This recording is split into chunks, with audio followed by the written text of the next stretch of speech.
Well, good morning, everybody. Welcome to the MnSTAC Monthly Forum. My name is Ryan Murphy. I'm with the University of Minnesota. This is a monthly forum series that we put on in collaboration with the Minnesota Shade Tree Advisory Committee, or MnSTAC, and our Urban Forestry Outreach and Research Lab here in the Department of Forest Resources at the U of M. A quick reminder that this session is being recorded, and we do post the link to the sessions on our YouTube page. Just going to paste that into the chat here. So you can look for it there. Please subscribe. And if you're not already signed up for the MnSTAC newsletter and you like to stay up to date on all Minnesota's urban and community forestry news, please feel free to sign up for our newsletter there. We send out a weekly news blast with different opportunities and things each week. One last quick plug for our upcoming U4 Field Day. This will be taking place in lieu of the August MnSTAC Forum. We are hosting a field day on the St. Paul campus, and this is a little bit longer. It'll be from about 9:30 to after lunch. We'll be serving some food for lunch, and there's an optional tree walk in the afternoon. The morning will be kind of concurrent educational sessions in the plant growth facilities. We haven't held this since before the pandemic, so we're looking forward to getting folks back together and kind of just, having a nice day. So for today's forum, though, we have several presenters to talk to us about the Climate Impact Corps that and the work that's currently being conducted around the state. Climate Impact Corps is a newly emerging AmeriCorps program which seeks to make an impact on climate change by helping Minnesota's community forests. Our presenters today will be Dylan Kelly, who's the program director with Ampact. We also have Kayla Clauson from the city of Andover, Jared Holm from the city of Rochester, Julie Sobolewski from the city of Rochester as well, and Alyssa Armstrong, who is working with the city of Minneapolis. So with that, I'm going to pass it over to Dylan, who's going to introduce a little bit about the Climate Impact Corps, and then we'll hear from some of the Corps members themselves. So Dylan, take it away. Awesome. Thank you so much, everyone. Just really quick, I want to make sure here that you're not seeing yourselves on the screen that I'm sharing. I know that can happen sometimes. Perfect. Excellent. So again, my name is Dylan Kelly. I work with Ampact, which is a Minnesota-based nonprofit that leads a variety of different AmeriCorps programs. We're probably best known for Reading Corps and Math Corps. Those are our largest programs that have been around the longest. But we have a variety of other programs as well. And I have the privilege of getting to lead our Climate Impact Corps program, which is what I'm here to talk about today and give you a little update in terms of what's been happening. And then most importantly, you're going to hear from four of our members in terms of the work they've actually been doing on the ground over the course of their service year. Just briefly, as far as Climate Impact Corps, Climate Impact Corps is one program that actually encompasses 3 different initiatives. Today, we're going to be talking about our Community Forestry Initiative, formerly called Community Forestry Corps. So you may hear that a lot as Community Forestry Corps, may know it as Community Forestry Corps. That's been folded under an umbrella along with our Home Energy Corps. And coming this fall, our Community Resilience Initiative. So those 3, Community Forestry, Home Energy, and Community Forestry, make up one Climate Impact Corps. So the Climate Impact Corps and the Community Forestry Initiative in particular has a mission to help communities mitigate and prepare for climate change by preserving and increasing tree canopy in the communities that are served. This year, which was year 2 of the effort, we had 22 Climate Impact Corps members serving at 19 different site partners. In rural, I like to say communities, urban communities, large and small, right? So we had rural, urban, and suburban communities represented as large as the city of Minneapolis, as small as the city of Ely. And there we have a quote from one of our former post-site supervisors in Lakeville, Emily Ball, saying, hosting a Climate Impact Corps member was a fundamental step for the city of Lakeville to implement a comprehensive program of community forestry. We'll dive into a little bit about what our members actually do on the ground. They're increasing tree canopy through a whole variety of methods, things like conducting tree inventories and cataloging the trees that are in communities. They're planting trees, they're maintaining trees, things like mulching, watering, pruning, building and maintaining gravel beds, developing and implementing EAB management plans, lots of volunteers mobilized, and a lot of public education and outreach efforts in lots of different forums, which is really exciting. So we want to dive into what exactly those 22 members accomplished in those 19 organizations they were serving with. By the numbers, this year, 29,785 trees were inventoried on private and public lands, 5,838 trees planted, 1,598 hours spent maintaining trees in communities, over 761 volunteers engaged. Those are unique volunteers as well. 60 tree events were held, things like tree planting events, Arbor Day events, 57 education and outreach events held, and 10 new gravel bed nurseries were developed over the course of the last year. So really incredible work that's happened when you look at those numbers and say that was accomplished by 22 members who were working very hard over the course of the last year. I do want to thank our site partners. I'll shout them out really quick. City of Andover, Brooklyn Park, Eagle Lake, Edina, Ely, Lake Crystal, Lakeville, LeSueur, Minneapolis, Minnetonka, Moorhead, Plymouth, Rochester, Roseville, St. Peter, Winona, and our nonprofit partners as well at Frogtown Green, Great River Greening, Mississippi Parks Connections, and Tree Trust. So I want to thank them for being our host sites over the last year and welcoming members in and providing those supports for them to do their work. And then I also want to thank our training partners, City Forester LLC. Chad Giblin was one of our primary trainers. Tree Trust and Karen Zumak, really, really important for the training efforts that we had for members over the course of the last year. Urban Forestry Outreach and Research at the U of M, and of course, MnSTAC for providing training supports and opportunities for members to have kind of continuing education throughout the year. And with that, I'm going to stop my screen share and hand things over to the first of our members to tell us about their experience over the last year, Kayla.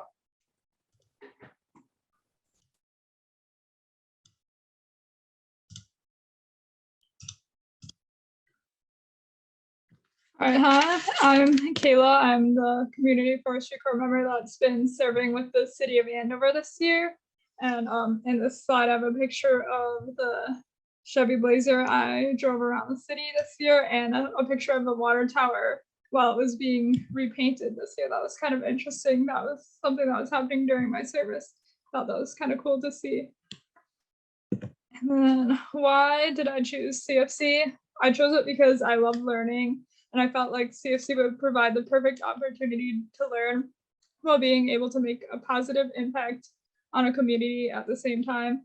I also chose to commit to a term of service with CFC because it aligned with my interest in environmental science and sustainability. And it also had a part-time option, so I was able to continue working on my master's degree in environmental science at the same time. And it ended up working out really well with my school schedule.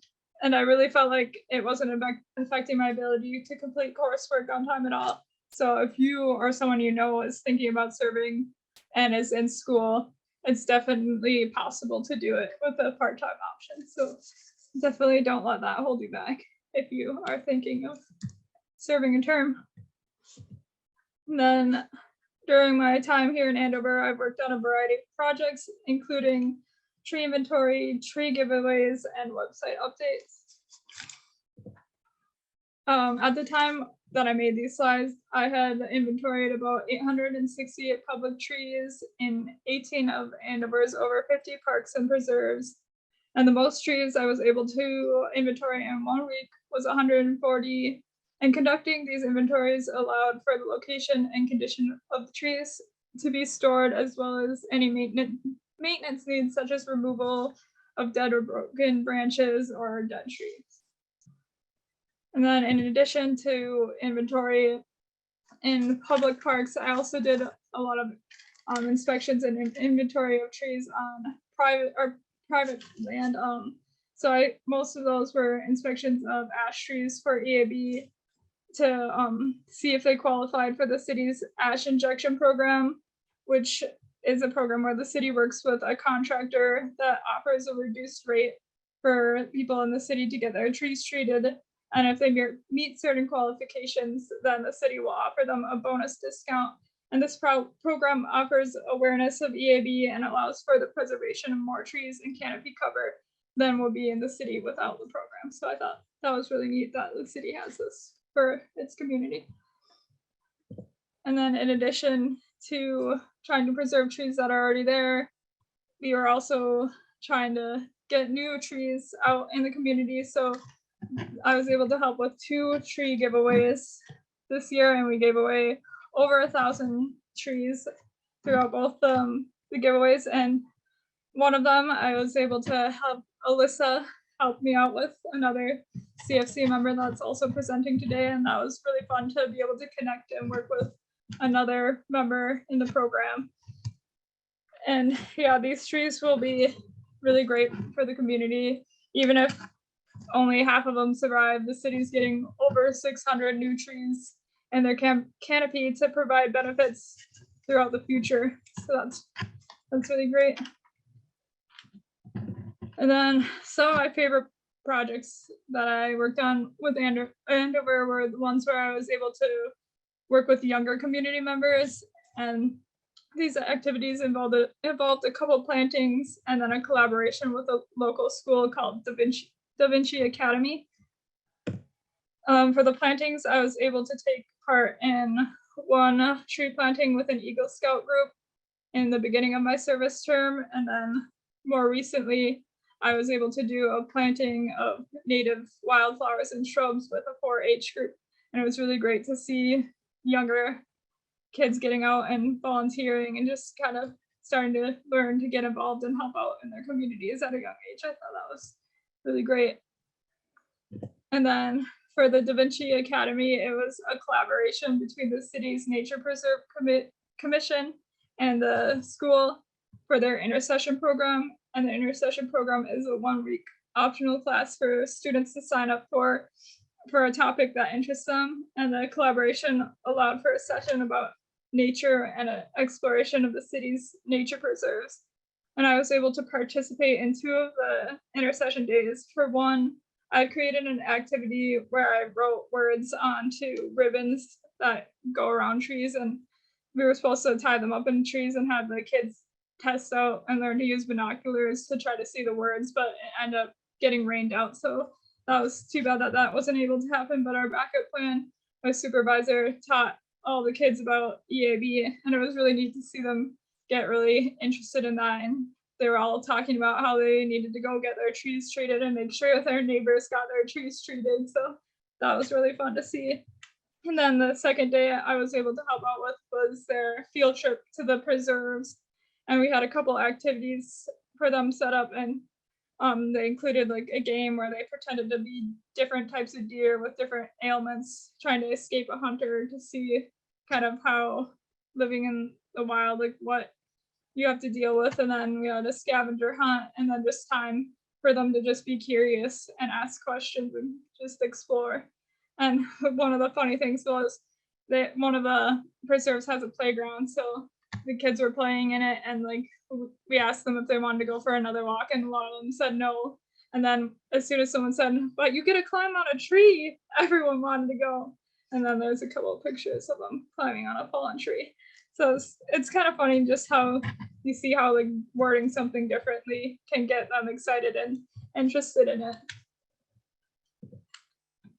And then during the winter months when there wasn't as much to do outside, I worked on a lot of website updates, and including just kind of like updating pages, getting rid of broken links, refreshing old links, and then on this slide, I have an example of updating the recommended trees to plant page. And then in addition to that, I also did updated pictures for the nature preserves.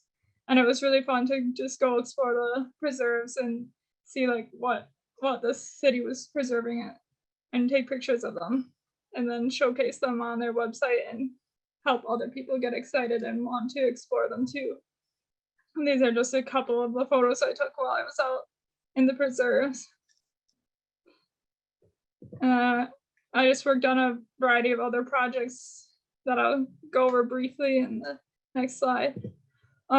So one of the projects I had to go do was they were adding signs to one of their preserves, so I had to go and mark the points with ribbon where the signs were supposed to go. And then I did a lot of inspections of stormwater utilities like catch basins and outfalls to see what condition they were in and if they needed maintenance. And then a lot of inspections of new developments to make sure they had erosion control and that their sites were maintained and they weren't a mess. And then one fun thing that I ended up having to do that was kind of interesting was one resident was concerned about wondering if there was a bear in their yard. And I had to go out and look at the scratches on their tree and on the ground, which is in this slide as well. And that's kind of, yeah, there's a lot of stuff I was able to do, and it was a great experience. And I'm really glad I was able to take part in it. And yeah, that's it.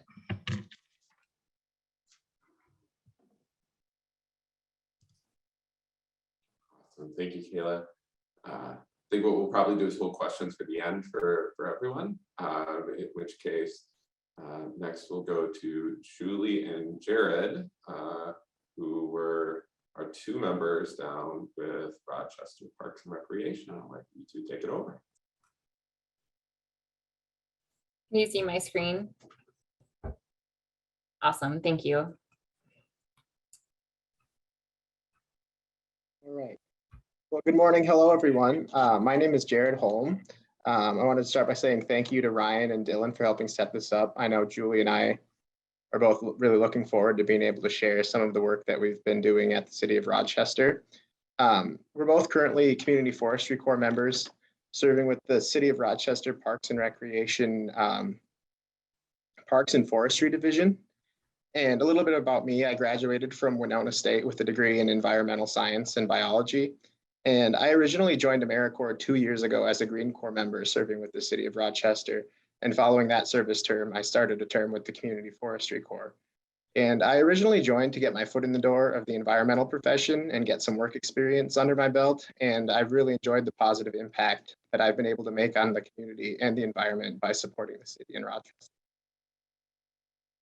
All right, and I'm Julie Sobolewski. I'm the other Forestry Corps member down here in Rochester, and I do not have a background in forestry. I actually worked at Mayo Clinic here in town for a little over 7 years.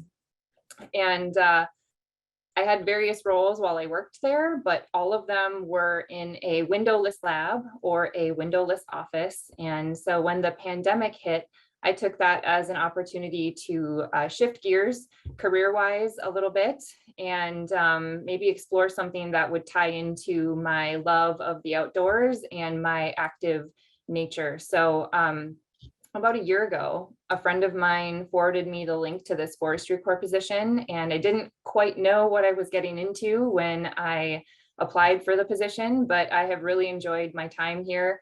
So much so that I actually signed up for a second term. So my current term ends next week, actually, and then I come back at the end of August and will continue serving with Rochester. So I'm looking forward to coming back and continuing working on some of the projects that I've been working on. So that's a little bit about me. And I just wanted to give you a brief overview of where we work down in Rochester. So the Rochester Parks and Recreation Department is the overarching umbrella for the Parks and Forestry Division.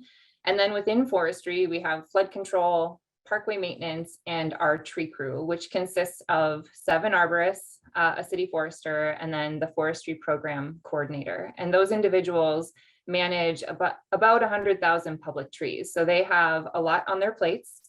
About half of those trees, or a little over half of those trees, we actually have in an online inventory database. And the ones that are in our online inventory, they consist of the trees we find in our boulevards throughout the city and also our city parks. So we have over 120 city parks.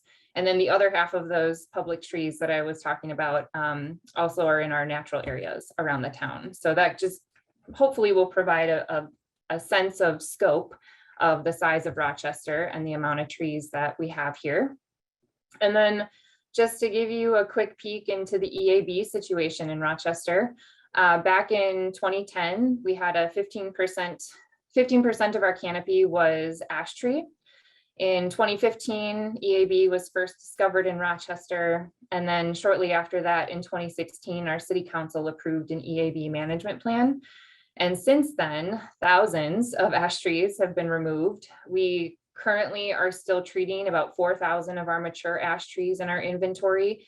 But as of last month, our canopy cover from ash tree is down to 8%. So that's a pretty devastating loss in a very short period of time. But we wanted to give you an overview of the EAB situation down here because of how closely it connects to the projects that Jared and I are involved in. And Jared and I are going to dive into that now. Sure, thank you, Julie.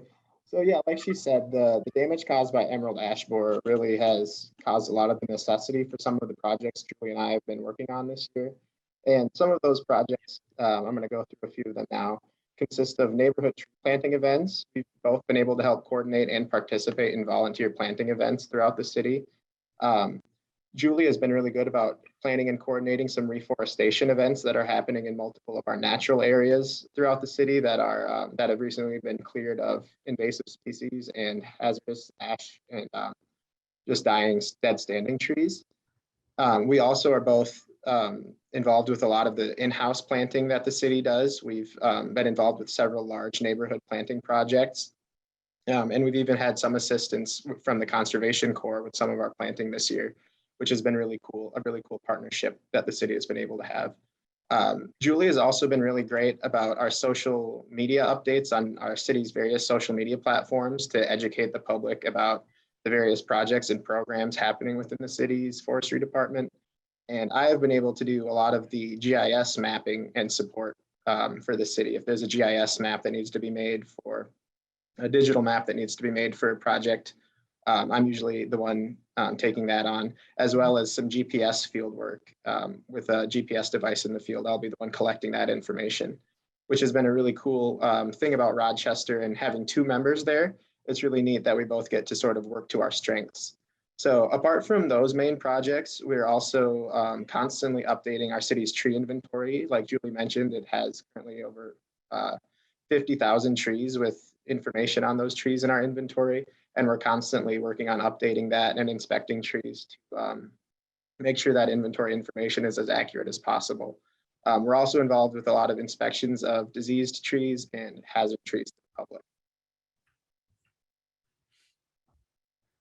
The one main project or one thing that I'm going to try and focus on for the rest of my presentation is our neighborhood tree plantings that the city has taken part in during this year, mostly in the spring. And in recent years, we have received a lot of grant funding to support large neighborhood plantings. The grant money was mainly been awarded to help us replace the canopy we've lost from the emerald ash borer damage. And just this spring, we actually had one grant funded tree planting project where we planted over 660 trees across two neighborhoods, thanks to the State Urban Forest Resilience Grant Program. And Julie and I got to be involved with basically all parts of that planting project. And we also have been able to partner with Our Neighbors, which is a nonprofit organization within the city of Rochester that the city of Rochester has been working with for the last 10 to 15 years. And historically, they had been, Our Neighbors and the city had been partnering to host 2 planting events every year. But during COVID, that sort of took a halt. But this spring, we were able to have the first Our Neighbors planting event again since COVID started. And within that partnership, that organization was able to celebrate planting their 8,000th tree within the city of Rochester. And that was a really cool project to be a part of. Most trees that we plant in the city are planted by the tree crew and our arborists. Every now and then on special occasions, we have help from volunteers with the in-house plantings. And then we also do a decent portion of them at these volunteer events. So a lot goes into these planting projects, these large scale projects. And it's been really cool for Julie and I to be able to be a part of the entire process. And the first step in these neighborhood planting projects is selecting the neighborhood. And the city uses some different methods for selecting these neighborhoods, but one thing the city has been trying to do lately, Rochester has been focusing on distributing the benefits of these trees equitably among all of our neighborhoods throughout the town.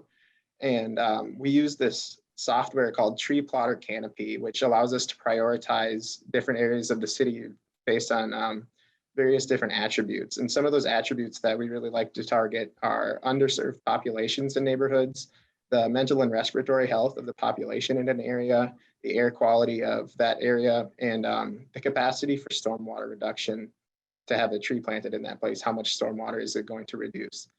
And on this slide, you can see a snapshot of the maps that we can see through Tree Plotter. And you can see the red areas are the high priority areas for these tree plantings and in these different attributes. And what we'll do is we'll cross-reference these different maps together to find our really target neighborhoods that seem appropriate for a tree planting event. But also one thing we really need to look for is the number of planting spaces available in a neighborhood, because some of our highest priority areas for these attributes also still happen to have a full, really no public planting space available. So we'll kind of go down the list to find the most appropriate planting neighborhood. And I've really got to be part of that process the whole way through, which has been really fun and interesting to try and help distribute those benefits equitably. After we select a neighborhood, a field visit is then conducted to select physical planting spaces. And we go out with some colleagues to physically mark the planting locations with flags and paint. You can see a picture of me. I had just marked a spot there. It was a really cold day that day. And then we also distribute door hangers to every house that's going to receive a new boulevard tree to get some information about a tree planting event and when they might expect to receive that tree. After we mark those locations physically, we record those point locations with a GPS device in the field, and we're able to use that data to then create a map at the office. And then that map is then submitted to Gopher State 1 calls to distribute to the utilities. And then that map is then about a week after that, the map is cleared by the utility companies, and we know it's safe to start planting in these areas. And once it's safe, the planting can start. And Julie and I have also got to take part in helping plant these trees. And that work is probably the most physically demanding. It's bare root trees, digging the holes and putting them in the ground. But it's also the most rewarding, because when you're finished with one of these projects, it's really great to go drive through a neighborhood and see just how many trees you got put into the ground, and then to visualize how great that neighborhood may look in the future because of the trees you planted, and how the benefits that you're providing are going to continue to grow for years to come. So that's just a little bit about the planting projects that we do with the city. Like I mentioned, with the volunteer event, we planted about 200 trees in one neighborhood, and the grant funded project, we planted over 660, and that's just this spring. We have plans to plant another large grant funded project for Eab replacements that's going to consist of 700 trees this fall. So that's another large project that I know Julie has to look forward to while she starts serving her next term, and the city has to look forward to. So yeah, that's a bit about the planting projects that we have at the city going on. All right, thanks, Jared. Another type of tree planting event that Jared and I have both been a part of are reforestation efforts. And these differ from the community tree plantings and neighborhood plantings that Jared was just talking about, because instead of planting 2-inch caliper trees in boulevards throughout the city, we actually plant whips or baby trees and shrubs in forested areas or more natural areas. And for those of you unfamiliar with whips, they're basically baby trees and shrubs. They're about 18 inches to 24 inches in height. They look like little twigs with roots that you just plant in the ground. So I'm going to dive into one of the events in particular that we had this past spring that I was tasked with leading.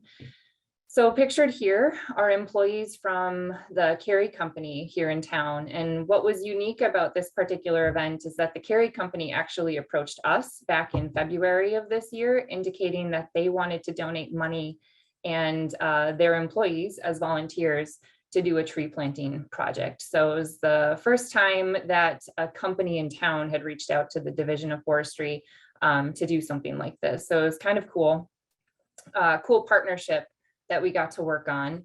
And for me personally, it connected me and brought things full circle with my service. So pictured here, we have an ash tree, and we've talked a little bit about the EAB management plan that we have in place. But if you look closely, this ash tree has a big bright orange dot on it on the main stem, and that's just an indicator that it is to be removed.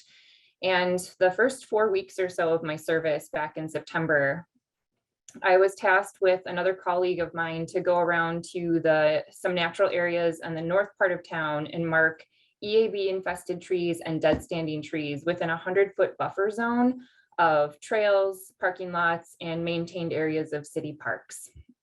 And so we went to 63 natural areas that abutted these areas and marked over 800 trees within a 4-week period. And some of the trees that I marked were actually at Essex Park, which is where this reforestation effort with the Carey Company happened. So this is a photo of a small section of the land that was cleared out at Essex Park, where our city arborists came in, and you can see the stumps there from the removal process that they did of all the EAB infested and dead standing trees. And they cleared that section out and made it as planting friendly as possible. And then you can see here in this third photo, the volunteers and some of their family members from the Carey Company planting those whips and placing the grow tubes around each whip. So those grow tubes, for those of you unfamiliar, they do help with survivability a little bit with the whips that just planted. They keep deer and rabbits and other things away from feeding on the fresh new trees, and then kind of provide a greenhouse effect for it for a couple years. So that's why we plant those grow tubes around the whips when we plant them in the forested areas. But for me, again, it really brought things full circle. You kind of had this circle of life here where you have these dead, dying trees, a cleared forested area, and then replanting this new growth so that hopefully in 30, 40, 50 years, we have a nice healthy canopy of these native trees that we planted back in May. And this is just a before and after shot of the area that we planted. So above is obviously the very cleared area that our arborists did a great job making ready for the planting event. And then the bottom photo is after the Carey Company had come in and planted 450 whips. So overall, it was a really successful event. I was really happy to be a part of it. And Jared and I both were there on both days that this event happened. And we also had one of our other Forestry Corps members, Rachel, join us for that as well. And it was so successful actually that the Carey Company actually would like to continue partnering with us in forestry to do something like this either biannually or annually. So it's a really cool partnership moving forward. So thank you so much for your time and attention. There's really no way to cover everything that Jared and I do in 15 minutes, but hopefully this presentation gave you a better understanding of the impact that Forestry Corps has down here in Rochester. And since we're holding questions till the end, I'm going to stop sharing my screen and pass it off to Alyssa.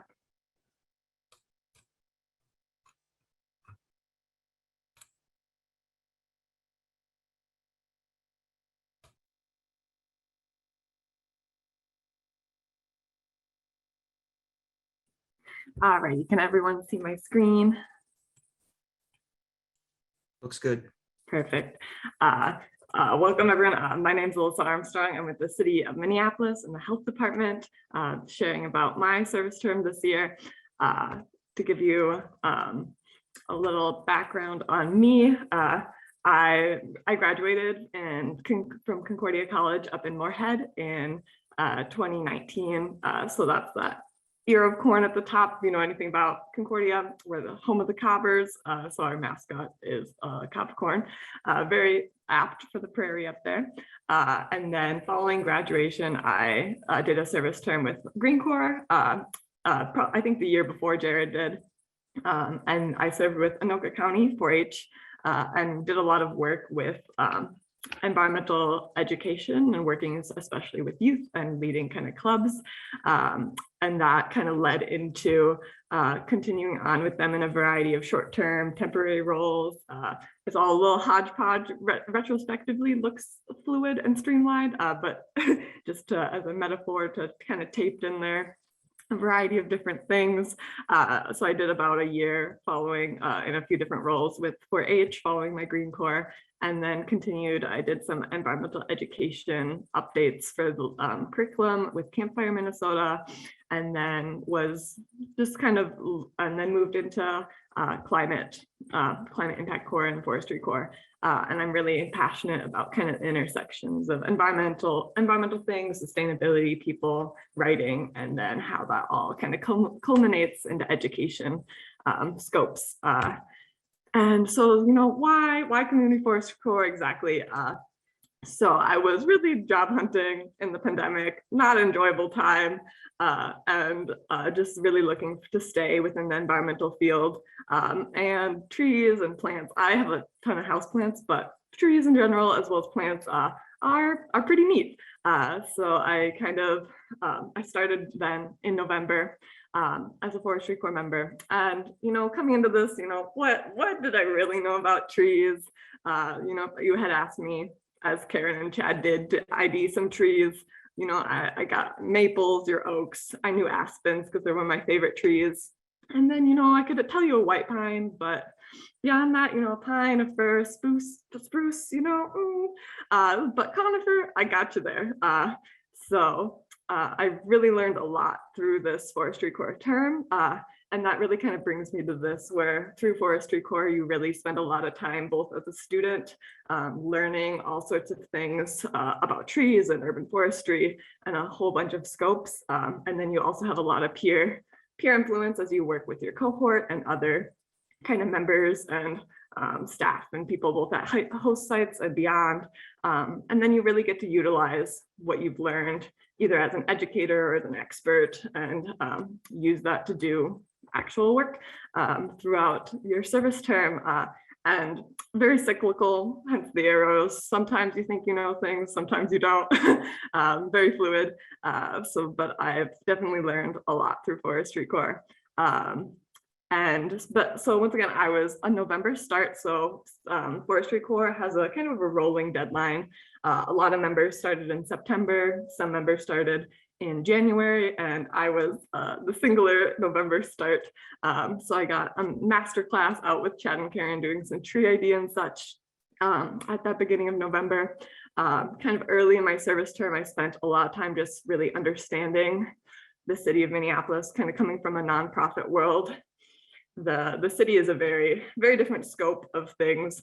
A lot bigger budgets, a lot bigger organization and enterprise, a lot of people doing a lot of things. So I really spent time just like understanding the city and how I fit within that, and to kind of give you an idea. So I'm nested within the health department, specifically with environmental services, which is part of environmental programs.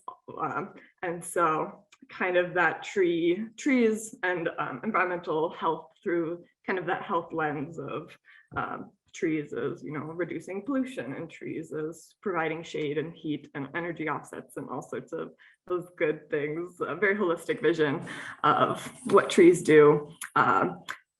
Additionally, kind of early, kind of through those winter months of service too, I connected with Sanford Middle School and was able to lead a naturalist club at Sanford, which really emphasized through past connections with 4-H that I had previously connected them with them.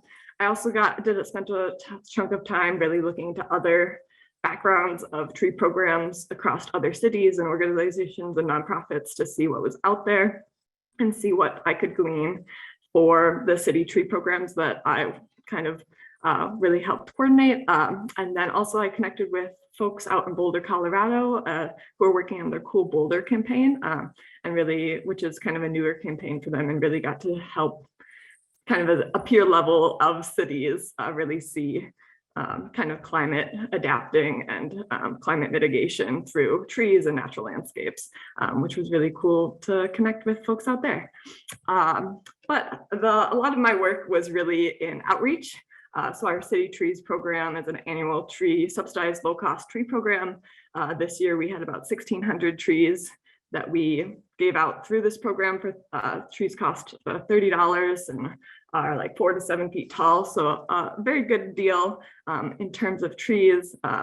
And a lot of my work especially was really to do outreach within the green zones, which are geographic areas of the city that are really highlighted, and kind of worked with both the city and residents and community to put those together. They're from like 2017 roughly is when those kind of delineations were mapped geographically, and are spaces that have intersections of a lot of different kind of lower economic status, heavier pollution, just a lot of environmental burdens, a lot of social burdens within those areas of Minneapolis. So kind of to mitigate a lot of that, really focused on outreach to get trees into those areas, especially as they're also intersectionally spaces of low canopy. Kind of that outreach looked like posters, it was social media, it was email blasts. We really connected with community centers and libraries as well, especially libraries for kind of a North Side Free Tree program, which is like one kind of branch of our 2 tree programs that we have.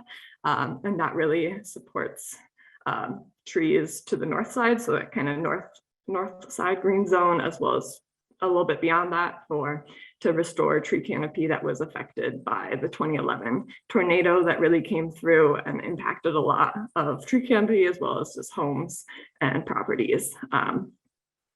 Yeah, that's kind of a highlight of the outreach that I did. And I did also a lot with Tree Trust, a staff person from Tree Trust, Megan over there. So it was good to have a buddy doing all that outreach too.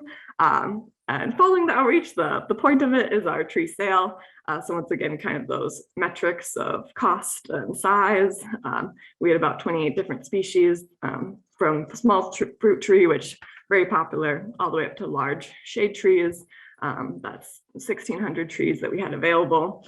And this year we did a phased ordering system. So green zone residents were able to order first, followed by first-time participants as well as landlords, because rental properties are another kind of intersection that are often have fewer trees, but the residents who live there don't have the capacity to make that change. So we really targeted landlords. And then the third phase was really open to everyone. And they could get 2 trees per property, which was new this year. In the past, they've only been able to get 1, but with the kind of extended outreach, we really wanted to ensure that people participating from green zones could do pretty well at kind of recanopying their yard with 2 trees rather than just 1 and having to participate another year. And then kind of following the tree sale, we had our tree distribution event. So this was hosted at the Minneapolis impound lot, and that works really well as a space. So it's a 3-day event plus another day to unload and set up everything. So it works really well to be in a space that is kind of gated. And then so on that Friday, we had a lot of volunteers come out and join us, luckily, to unload these 1,600 trees. We had 3 semis come through, as well as like a few different smaller trucks. So it was a lot of work to put together and set up. And luckily we contract from the city with Tree Trust to do a lot of our tree work, and they're pros at this. So it set up really well. And then the distribution also went well, in that people come through the gate, they have their little tree postcards that were sent out in the mail to them, that are also color coordinated.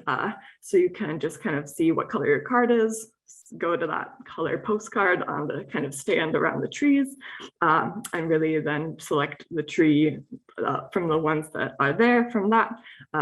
So many people got 2 trees. Some people, if you look at this up upper right picture, this was a woman coming to gather trees for a whole neighborhood who had ordered, and she was the only one with a pickup truck. This lower picture, you can see like some people underprepared of how big these trees are.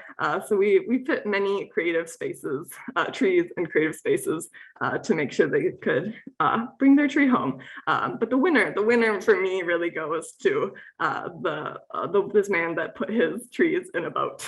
Could they have fit in his vehicle? Yes, we've definitely fit larger trees in smaller spaces, but he put them in his boat. So I just wanted to bring a little humor to this and give him a little award. And then following kind of our distribution event, we really had for the Northside Free Tree Program, I don't think I've said this yet, but that's more of a full service program. So with the City Trees program, that's they purchase the tree and then pick it up and have to plant it themselves. With the Northside Free Tree Program, it's a full service tree program so that they get a free tree, it's planted for free. All the resident is responsible for is watering the tree. So we had a staging area, kind of tree trust where the trees, we picked them all up, brought them, myself and seasonals as well as tree trust staff, delivered those trees to houses. Every tree also got a bag of mulch. And then the resident would just put their flag where they wanted their tree. And from there, we would later on have planting events. So we had 3 different planting events this spring, including plantings with myself and this other seasonal techs at the city as well as staff. And additionally, we invited Northside Safety Net youth. So that's a program with environmental initiative, really working with high schoolers to engage them in green careers and exploring green careers, of which we included them in our kind of a forestry unit, both with myself and a variety of other forestry bodies in the metro area, including like Hennepin and like Chad Giblin as well. So overall, we planted more than 60 trees this spring in the north side through the Northside Free Tree Program. And here kind of is a few different pictures. This bigger one is me with the seasonals and some of our new staff at the city. So it was really fun to engage them in this, and they were excited to be out of the office and doing other work that is not typical to their usual schedules. And then just kind of to additionally highlight the Northside Safety Net interns. We did I personally did quite a lot of just kind of hanging out with them, both once again as a student and also as an educator. So I was able to help coordinate their program to go up to Cedar Creek Environment Ecosystem Science Reserve in kind of the north side of Anoka County. And there we got to look at the, it's called the FAB experiment, as one of the grad students said, a fabulous experiment, and that focuses on forestry and biodiversity, FAB. And so we got to learn just kind of about the research being done around diversity of trees, especially, how does a tree do if it's planted only with its own species? How does it do planted up to 12 species? So it was really cool to see kind of leading science in that realm. And then we also got to visit kind of the Hennepin gravel bed, which was neat to see, and also hear more about kind of the work being done at a county level. I did some houseplants with them, and we also just did some tree ID. Those leaves all came from the same tree at the same time, so it was interesting for them to also see like the difference of leaves within a bur oak that we were looking at. And then kind of the last big chunk of things I did was some independent service hours, which is a specific category of AmeriCorps things, not that important. But I got to be a 4-H Urban Wilds club leader. So 4-H has, if you're not familiar, it's really just a youth development, works with kids to really have them explore their sparks and passions and just interests through a variety of different things. And so when I was working with 4-H, I helped found Urban Wilds as a club, which is really explores environment and nature through really hands-on exploratory engagements and activities. So we've gotten to do a variety of things. We looked at an apple orchard, we looked at a prairie, we got to go out to Fort Snelling and learn about maple syrup and how the trees are tapped. saw some farm animals. We went snowing back in February, so it's been really, really fun to like be able to engage, still keep engaging with this club through my service term. And kind of what's next for me, I'll be with the city of Minneapolis. So my term ends next week, like many of our forestry corps. But I'll be hired on at the city for this next month. And then I'll be heading up to Wolf Ridge Environmental Learning Center, just about an hour past Duluth for their graduate naturalist training for the next year-ish. So have a lot to look forward to there. So yeah, if you need to contact me, you can reach out to my City of Minneapolis email. And that's the overview of my term. Thanks. Thank you all for being here. Awesome. So for all who know how to use the reaction button down, if you wouldn't mind giving a quick clapping round of applause reaction for our members who presented today. I hope you all really enjoyed hearing their stories and what they've been doing. I know I can share numbers about how many trees we've inventoried or how many trees we've planted, but it's when you actually have those numbers colored in and painted by stories of what's happening on the ground that you realize the extent to the impact that's actually there. So thank you to the four of you who presented today for everybody and shared. I do want to just share a little bit more about next year and kind of where things are heading, how the program is growing. Give me 1 second here to get the screen shared again.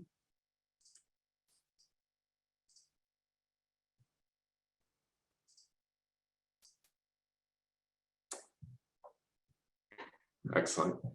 So looking ahead to the 2022-2023 service term, which is fast approaching, we'll get started on August 29th. Just trying to give you an update of where things are at and what we can be expecting. So I said we had 22 members this past year at 19 service sites. So far, we've awarded 42 member placements at 38 different service sites throughout the state. So you can see the placements there on the left, kind of the zoomed out view of all of Minnesota. So you can get a good picture of where we're going to be at in terms of rural areas. And then on the right here is kind of the picture of the metro there, since on the state picture, it's kind of hard to see how those are spread out. Very excited about the expansion and reaching into new communities. We also have some new site partners. So our site partners this past year were primarily municipalities and nonprofits. In the coming year, we do have a couple of counties that will be participating. We'll be placing members with county parks and recs departments. We also have our first 4 soil and water conservation districts participating, which we're really excited about because what we think is that they will be able to support smaller communities that may not feel they have the capacity to have their own member or maybe enough work to have their own member, but still have a need to say host planting events or get a tree inventory done. We're hoping those soil and conservation districts can help coordinate between those smaller communities. Yeah, excited to see how that plays out. We do need some help though, right? Because just like anybody, it's a hard time for recruitment right now with unemployment in the state at 2.2%. We still have a number of positions open. You can see the positions in the metro area that we currently have open: City of Andover, Belle Plaine, Brooklyn Park, Burnsville, Golden Valley, Hopkins, Minnetonka, Minnetrista, Frogtown Green, Hamlin Midway Coalition, and Tree Trust still have open positions that we are actively recruiting members for and trying to fill those positions. The member application date is coming up on August 10th for that August 29th start.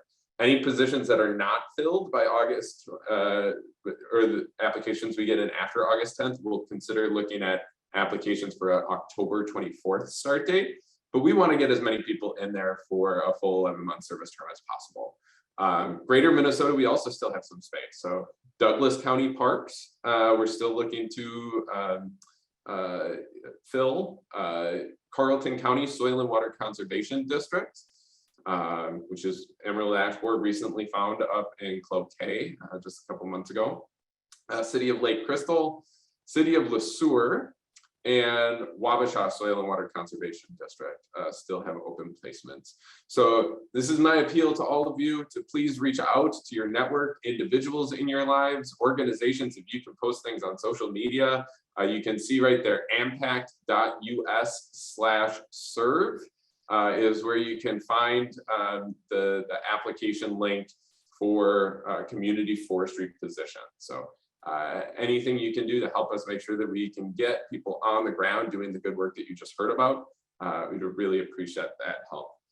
The other appeal I want to make is that we still have up to 8 remaining site slots available.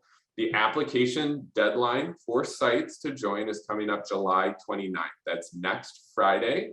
The color combos should be chosen based on contrast. That was me not filling in one of the bubbles. But we need to fill these slots, right? And so we would love to have additional organizations come on and host a member for the coming year. You can find the application as well as our guide to partnering at ampact.us/partner. You can also reach out to me, and I can put my number in the chat. But yeah, and what I want to do is pass things over to questions, but we just talked a lot, had lots of people share information. So what I want to do is give everybody, we'll say 30 seconds here to just have a quiet moment to yourself and think about the information you just heard and what is a question that you might have for any of the speakers you heard today. So we'll just take a moment to give you that time.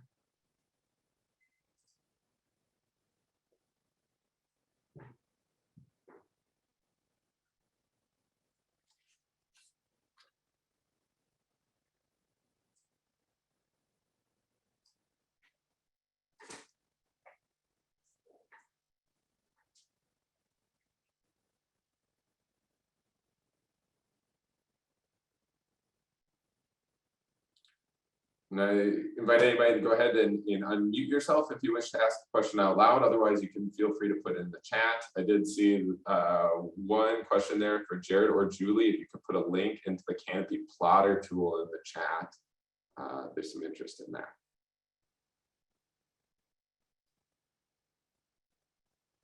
Question for you, Alyssa. I saw that you have Zelkova on your list of trees. Have you had good luck with long-term survival there? That is a good question. I do not have the answer for you. Once again, engaging as a student there, but I know that we offer a variety of trees, and especially just kind of having both what residents are interested in, as well as kind of climate adapted, as well as just like broadly some native trees in our tree sale. And with our tree sale, we really just, the trees go out and we hope for the best for them. We don't do a lot of data, we don't have the labor time to really keep a lot of the records of how those trees do and survive and long-term. We do send out surveys. So, and I'm not sure if they've done Zelkovas in the past or if this is our first year with them, but we'll have some of that survey details, next year of how is your tree doing, and is it still alive and such, following that, but that's not been sent out or received yet, just because we leave plenty of time to, especially through that first summer. So don't have a good answer for you, but I'm sure you can inquire about it with either next year's Forestry Corps member or with the city itself, or Tree Trust might also have some more of those details. Thank you, Alyssa. Ryan, I'm recognizing we're at time here. I would be open to hanging on if anyone has additional questions, though, but also giving people the opportunity to leave if needed. Is that okay? Yeah, I'm good. I appreciate your looking at the clock here. I do see that Daniel Schultz had a question about site selection, and that seems like a good one to answer. Sure. Yeah. So we can place with either public or nonprofit partners. We have 25-hour and 40-hour per week positions. There's a number of things that we expect from sites, right? So a site needs to identify a site supervisor who's going to do kind of a variety of administrative tasks, things that we need, like managing communications between Ampact, our organization, and the host site, member timesheets, and then also kind of providing on the ground support and direction to the members in terms of helping provide some additional training opportunities, guiding projects, and what work needs to be done, kind of as you expect a supervisor would in any organization. Generally, we say it's about 6 to 9 hours per month that you can expect in supervision time. But again, that can be for up to 40 hours per week from a member. We don't charge a site fee for our sites. We do request in kind. So that means that the site supervisor needs to kind of document generally what their time period is, and we take that site supervisor time as in kind.